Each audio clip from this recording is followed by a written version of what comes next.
ಎಲ್ಲ ಆ್ಯಕ್ಟಿವಿಟೀಸ್ಗಳ ಬಗ್ಗೆ ಪಬ್ಲಿಕ್ಕಿಗೆ ಅಥವಾ ಜನರಿಗೆ ತಮ್ಮ ಮಾಧ್ಯಮಗಳ ಮೂಲಕ ಮಾಹಿತಿಯನ್ನು ಕೊಟ್ಟು ಸಂಸ್ಥೆ ಯಾವ ರೀತಿಯಲ್ಲಿ ಬೆಳೀತಾ ಇದೆ ಅಂತ ಹೇಳುವ ಚಿತ್ರಣ ನಿಮ್ಮಿಂದಾಗಿ ಜನರಿಗೆ ಸಿಗ್ತಾ ಇದೆ. ಅದಕ್ಕೆ ನಮ್ಮ ಆಡಳಿತ ಮಂಡಳಿಯ ಕಾರ್ಯದರ್ಶಿಗಳು, ಪೂಜ್ಯ ಸ್ವಾಮಿಗಳು ಹಾಗೂ ನಾವೆಲ್ಲರೂ ತುಂಬ ಸಂತೋಷವಾಗಿ ಇದ್ದೇವೆ.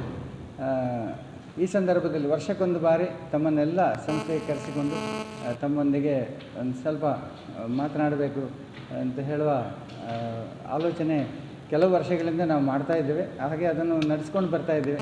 ಈ ಸರ್ತಿ ಇವತ್ತು ತಮ್ಮನ್ನೆಲ್ಲ ಕರೆದಿದ್ದೇವೆ. ತಾವೆಲ್ಲ ಬಂದಿದ್ದೀರಿ. ಎಲ್ಲರಿಗೂ ನಮ್ಮ ವಿದ್ಯಾಸಂಸ್ಥೆಯ ಪರವಾಗಿ ಹಾಗೂ ಆಡಳಿತ ಮಂಡಳಿಯ ಪರವಾಗಿ ನಾನು ಹಾರ್ದಿಕವಾದ ಸ್ವಾಗತ ಬಯಸ್ತೇನೆ. ಇನ್ನು ನಮ್ಮ ಕಾರ್ಯದರ್ಶಿಗಳು, ಅವರಿಗೂ ಈ ಸಂದರ್ಭದಲ್ಲಿ ಸ್ವಾಗತ ಹೇಳುವುದು ನನ್ನ ಕರ್ತವ್ಯ.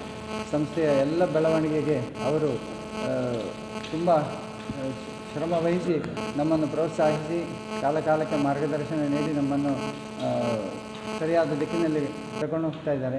ಅವರಿಗೂ ಈ ಸಂದರ್ಭದಲ್ಲಿ ನಾನು ಹಾರ್ದಿಕವಾದ ಸ್ವಾಗತ ಹೇಳ್ತೇನೆ. ಇನ್ನು ಇವತ್ತಿನಿಂದ ನಾಳೆಯಿಂದ ನಡೆಯುವಂತಹ 4 ದಿನದ ಕಾರ್ಯಕ್ರಮಗಳ ಎಲ್ಲ ವಿನ್ಯಾಸ ಜೋಡಣೆ ಎಲ್ಲ ಮಾಡಿದ್ದು ಶ್ರೀಯುತ ಸಚಿನ್ ಪ್ರಭು ಹಾಗೂ ಡಾಕ್ಟರ್ ಶಿಲ್ಪಾ ಕಾಮತಿಯವರು. ಅವರನ್ನು ಈ ಸಂದರ್ಭದಲ್ಲಿ ನಾನು ಆತ್ಮೀಯವಾಗಿ ಸ್ವಾಗತ ಹೇಳ್ತೇನೆ. ಎಲ್ಲರಿಗೂ ನಮಸ್ಕಾರ.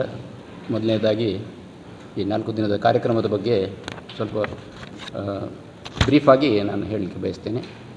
ನಮ್ಮ ವಿದ್ಯಾಸಂಸ್ಥೆಯು ಹಂತ ಹಂತವಾಗಿ ಬೆಳವಣಿಗೆಯನ್ನು ದಾಖಲಿಸುತ್ತಿದ್ದು, ಮುಂದಿನ ಶೈಕ್ಷಣಿಕ ವರ್ಷದಿಂದ ಸಂಸ್ಥೆಯು ಸ್ವಾಯತ್ತ ಸಂಸ್ಥೆಯಾಗಿ ಬೆಳೆಯಲು ಬೇಕಾದ ಎಲ್ಲ ತಯಾರಿಗಳನ್ನು ಮಾಡಿಕೊಳ್ಳುತ್ತಿದೆ. ಇದರೊಂದಿಗೆ ಪೂಜ್ಯ ಶ್ರೀಪಾದರ ಮಧ್ವ ವಿಶ್ವವಿದ್ಯಾಲಯ ಕನಸನ್ನು ನನಸು ಮಾಡುವತ್ತ ದಾಪುಗಾಲು ಇಡುತ್ತಿದೆ. ಬಂಟಕಲ್ಲಿನ ಶ್ರೀ ಮಧ್ವವಾದಿರಾಜ ತಾಂತ್ರಿಕ ಮಹಾವಿದ್ಯಾಲಯದ 2024-25ನೇ ಸಾಲಿನ ವಾರ್ಷಿಕ ಸಮಾರಂಭಗಳು ಮಾರ್ಚ್ 20ರಿಂದ ನಾಳಿನಿಂದ 23ರವರೆಗೆ ಕಾಲೇಜಿನ ಆವರಣದಲ್ಲಿ ನಡೆಯಲಿದೆ. ಮಾರ್ಚ್ 20 ಮತ್ತು 21ರಂದು ವಿದ್ಯಾರ್ಥಿಗಳಿಗಾಗಿ ರಾಜ್ಯ ಮಟ್ಟದ ತಾಂತ್ರಿಕ ಸಾಂಸ್ಕೃತಿಕ ಸ್ಪರ್ಧೆ ವರ್ಣೋತ್ಸವ 2025 ಆಯೋಜಿಸಲಾಗಿದೆ. ಗುರುವಾರ ಮಾರ್ಚ್ 20ರಂದು ಬೆಳಿಗ್ಗೆ ಈ ಕಾರ್ಯಕ್ರಮದ ಉದ್ಘಾಟನಾ ಸಮಾರಂಭವು ನಡೆಯಲಿದ್ದು, ಸೋದೆ ವಾದಿರಾಜ ಮಠ ಶಿಕ್ಷಣ ಪ್ರತಿಷ್ಠಾನದ ಉಪಾಧ್ಯಕ್ಷರಾದ ಶ್ರೀ ಪಾಡಿಗಾರ ಶ್ರೀನಿವಾಸ ತಂತ್ರಿಯವರು ಉದ್ಘಾಟಿಸಲಿದ್ದಾರೆ. ಸಂಸ್ಥೆಯ ಹಳೆ ವಿದ್ಯಾರ್ಥಿಗಳಾದ Shri Pavan Kumar Shetty, lead design engineer, Texas Instruments, Dallas, ಮತ್ತು ಶ್ರೀಮತಿ ಉಷಾ ರಾಮಚಂದ್ರ ಭಟ್, ಹಿರಿಯ ಪ್ರಾಧ್ಯಾಪಕರು, ಮ್ಯೂಸಿಕ್, TBOSM, ಇವರು ಅತಿಥಿಗಳಾಗಿ ಭಾಗವಹಿಸಲಿದ್ದಾರೆ. ಈ ಸಮಾರಂಭದ ಅಧ್ಯಕ್ಷತೆಯನ್ನು ಕಾರ್ಯದರ್ಶಿ ನಾನೇ ವಹಿಸ್ತಾ ಇದ್ದೇನೆ.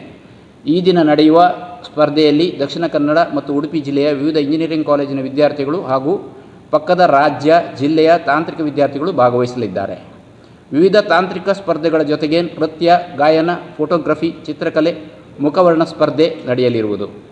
ಅದೇ ದಿನ ಸಂಜೆ ನಮ್ಮ ವಿದ್ಯಾಸಂಸ್ಥೆಯ ವಿದ್ಯಾರ್ಥಿಗಳಿಂದ ಮನೋರಂಜನಾ ಕಾರ್ಯಕ್ರಮ ನಡೆಯಲಿದೆ. ವರ್ಣೋತ್ಸವ ಸಮಾರಂಭ ಶುಕ್ರವಾರ ಮಾರ್ಚ್ 21ರಂದು ಸಂಜೆ ನಡೆಯಲಿದೆ. ಈ ಸಮಾರಂಭದಲ್ಲಿ Shri Vinod John, practice head analog, Mirafra Technologies, Bengaluru, ಇವರು ಮುಖ್ಯ ಅತಿಥಿಗಳಾಗಿ ಭಾಗವಹಿಸಲಿದ್ದಾರೆ. ಖ್ಯಾತ ಚಿತ್ರರಂಗ ಕಲಾವಿದರಾದ ಶ್ರೀ ಪೃಥ್ವಿ ಅಂಬರ್ ಗೌರವ ಅತಿಥಿಗಳಾಗಿ ಭಾಗವಹಿಸಲಿದ್ದಾರೆ. ನಮ್ಮ ಶ್ರೀ ಸೋದೆ ಮಠದ ಪೀಠಾಧಿಪತಿಗಳು ಮತ್ತು ನಮ್ಮ ವಿದ್ಯಾಸಂಸ್ಥೆಯ ಅಧ್ಯಕ್ಷರು ಆದ ಶ್ರೀ ವಿಶ್ವವಲ್ಲಭತೀರ್ಥ ಶ್ರೀಪಾದಂಗಳವರು ಅಧ್ಯಕ್ಷತೆ ವಹಿಸಲಿದ್ದಾರೆ. ಅದೇ ದಿನ ಸಂಜೆ ಕಾಲೇಜಿನ ಯಕ್ಷಗಾನ ಸಂಘ ಯಕ್ಷಚಿಂತನದ ವಿದ್ಯಾರ್ಥಿಗಳಿಂದ 3 ಗಂಟೆಯ ಕಾಲ ಯಕ್ಷಗಾನ ಪ್ರದರ್ಶನ ನಡೆಯಲಿದೆ. 22 ಮಾರ್ಚ್ 2025ರಂದು ಕಾಲೇಜು ವಾರ್ಷಿಕೋತ್ಸವ ಸಮಾರಂಭ ಸಂಸ್ಥೆಯ ಆವರಣದಲ್ಲಿ ಪರಮ ಪೂಜ್ಯ ಶ್ರೀ ವಿಶ್ವವಲ್ಲಭತೀರ್ಥ ಶ್ರೀಪಾದರ ಅಧ್ಯಕ್ಷತೆಯಲ್ಲಿ ನಡೆಯಲಿದೆ. ಮಧ್ಯಾಹ್ನ 3 ಗಂಟೆಗೆ ಸಭಾ ಕಾರ್ಯಕ್ರಮದೊಂದಿಗೆ ಪ್ರಾರಂಭವಾಗುವ ಸಮಾರಂಭವು ಸಂಜೆ ಕಾಲೇಜಿನ ವಿದ್ಯಾರ್ಥಿಗಳಿಂದ ವಿವಿಧ ಸಾಂಸ್ಕೃತಿಕ ಕಾರ್ಯಕ್ರಮಗಳೊಂದಿಗೆ ಸಮಾಪನಗೊಳ್ಳಲಿದೆ. ಅಖಿಲ ಭಾರತೀಯ ತಾಂತ್ರಿಕ ಶಿಕ್ಷಣ ಮಂಡಳಿಯ ನಿರ್ದೇಶಕರಾದ ಡಾಕ್ಟರ್ NH ಸಿದ್ಧಲಿಂಗಸ್ವಾಮಿ ಇವರು ಮುಖ್ಯ ಅತಿಥಿಗಳಾಗಿ ಭಾಗವಹಿಸಲಿದ್ದಾರೆ. ಬೆಂಗಳೂರಿನ ಪ್ರತಿಷ್ಠಿತ IT company data patterns limited ಇದರ ಮುಖ್ಯಸ್ಥರು ಮತ್ತು ನಿರ್ದೇಶಕರಾದ ಶ್ರೀ ಶ್ರೀನಿವಾಸ ಗೋಪಾಲನ್ ರಂಗರಾಜನ್ ಮತ್ತು ಶ್ರೀಮತಿ ರೇಖಾ ರಂಗರಾಜನ್ ಗೌರವ ಅತಿಥಿಗಳಾಗಿ ಭಾಗವಹಿಸಲಿದ್ದಾರೆ.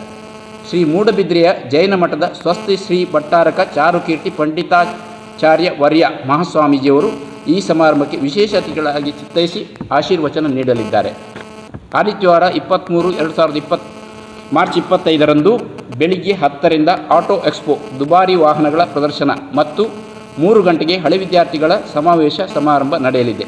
ಸಂಜೆ 7 ಗಂಟೆಗೆ ಕೇರಳದ ಪ್ರತಿಷ್ಠಿತ ಮ್ಯೂಸಿಕಲ್ ಬ್ಯಾಂಡ್ ಸಂಸ್ಥೆಯಾದ ತಮರಶ್ಶೇರಿ ಚೂರಂ ತಂಡದವರಿಂದ ಸಂಗೀತ ರಸಮಂಜರಿ ಮನೋರಂಜನಾ ಕಾರ್ಯಕ್ರಮ ನಡೆಯಲಿದೆ. ಈ ಕಾರ್ಯಕ್ರಮದ ಬಗ್ಗೆ ತಮ್ಮ ಮಾಧ್ಯಮಗಳಲ್ಲಿ ವ್ಯಾಪಕ ಪ್ರಚಾರ ನೀಡಿ ವಿದ್ಯಾರ್ಥಿಗಳ ಸರ್ವತೋಮುಖ ವ್ಯಕ್ತಿತ್ವ ವಿಕಸನವನ್ನು ಗಮನದಲ್ಲಿಟ್ಟುಕೊಂಡು ನಡೆಸುವ ಎಲ್ಲ ನಮ್ಮ ಪ್ರಯತ್ನಗಳಿಗೆ ಪ್ರೋತ್ಸಾಹ ನೀಡುವಂತೆ ಈ ಮೂಲಕ ವಿನಂತಿಸುತ್ತೇನೆ.